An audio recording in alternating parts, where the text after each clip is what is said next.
Facebox, the social networking box. This is an automated fast-track intimacy program enabling two faces to share and connect for maximum friendship outcome. I haven't been to an allotment before, no, but I really enjoyed it.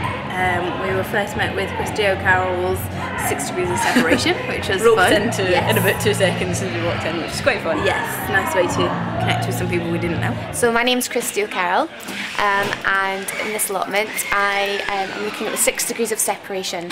So this idea that everyone in the world is linked to everyone else through 6 people. And my aim, my challenge, is to link everybody in allotment up. So we're going to get 6 people at a time, we're going to have a wee chat, find out how we're all linked up. It could be going to school together, it could be working together, maybe seeing a piece of theatre together. We've got the right 6 people here tonight, and we're going to link you up, and link up everyone in the room, and maybe even everyone in the world. And we're going to do it face to face, without Facebook. You know, so many different ways we're all linked. In fact, people might be linked up in more than one way. And after we've done that, I'm going to take a photo of everyone and pin it up here. And then try and link up the photos as well. So maybe afterwards someone might be like, oh, I know that person, so that means their photo, they can be linked up to that one there, and hopefully by the end of the night everyone will be linked up. So it's a bit of a challenge, but I hope it's something that everyone will respond to quite well.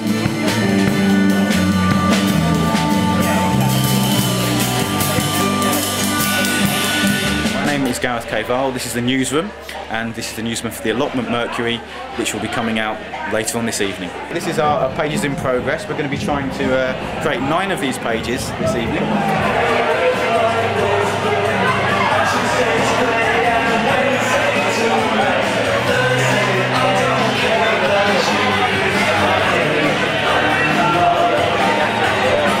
Over here we have our community notice board.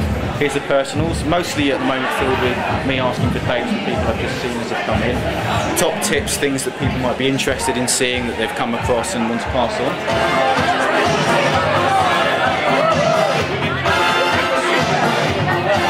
I'm Rose Ruane. I come from a fine art background. I mainly make performance video and live performance for this work, which is called I Am What I Am. I hope it has a bit of that pathos of those videos, like a bit of the cringe factor, because I think when people do things like that, like individuals obviously find it quite empowering, but then also, you know, if you read the comments and those kind of things, they're generally not particularly kind. And so I think I wanted to do something that hopefully elicits that mixture of like quite a sort of camp enjoyment, but also like some pity that you feel for those people sort of putting themselves out there in public in a way that is quite regardless of ability.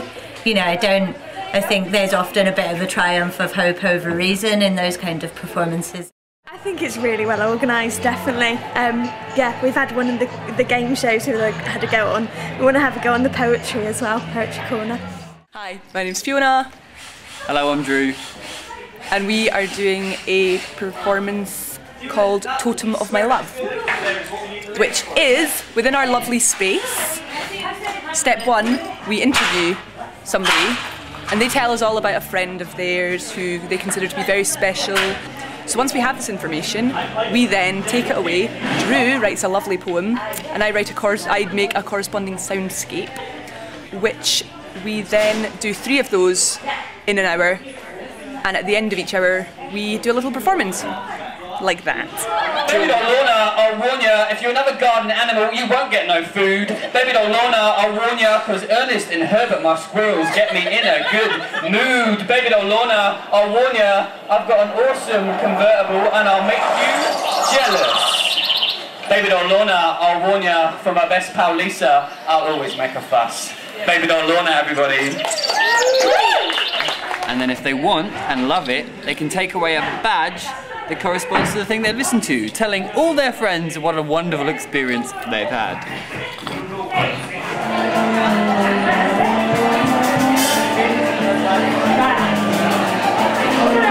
My name's Tom. My name's Max. And what we're doing basically is one audience member at a time performance where they get to have an instant message conversation with Max. it's kind of based on making the two new computers look like they're really old. So we've had to connect a new like Apple laptop up to like an old PC monitor to try and make everything look like it's from the 90s. We've got other 90s aesthetics like some Artex, which, you know, brings back some fond memories for me. Hopefully people will find it kind of nostalgic and repulsive at the same time. I just came off Tom and Max's computer chat thing, and that was really terrifying. It's kind of nice because it kind of goes into the whole information sharing thing and technology, and it's really, really quite scary. I'm not going to use my computer when I get in there. Well, my name's Paul McGuire. I'm involved in this project, and I'm building what you'd call a visual or a 3D chat room, which allows people to, within the gallery space, to log into a shared publishing space and publish their comments, how they feel about things. They're prompted by various provocative questions to answer certain questions in a certain way, just to continue it so it's not just a boring old chat room. There's always a buzz out of seeing whatever, or it's the same as getting handed a microphone into it in a public space. My name is Sarah Finley. I'm the development manager of a Govan-based charity called Starter Packs Glasgow. Describing what we do isn't necessarily that easy. Our core service is about taking in things that people don't want, from furniture to egg cups, clothing to placemats, curtains to cushions, and redistributing those items to people who've been homeless and are moving into their new tenancies, so some of the city's most marginalised residents. But we also have a role in terms of community development, in terms of personal development for our volunteer team and those on placement in here. We have an eco-fashion workshop, we have Govan's first retro and thrift store, and we've just opened an art gallery that sells furniture. So we're quite a diverse project. There have been times during the run that I felt that it's been of enormous benefit and that it's kind of opened people's eyes to what Govan has to offer. Now, let's not deny that Govan has some profound social problems and some issues around community safety, etc. But it also has a depth of artistic ability and amazing creativity and phenomenal community activity. Certainly, we hope to continue having quirky arts events. We're organising a poetry night at the moment and a storytelling night. I certainly feel that the shop, I think that, you know, in terms of the West End lovers who let's face it, may feel that the journey to Govan on the Underground is tantamount to a trip to Mongolia, we've managed to get them over. They've come over for one thing, their cars haven't been tanned and they've escaped safely, and they've therefore been able to gain confidence to come back and bring friends. I think that for us as a project, I know that some of my guys have had exposure to a sort of artistic framework that normally wouldn't be something they'd encounter in their day-to-day activity or their social life.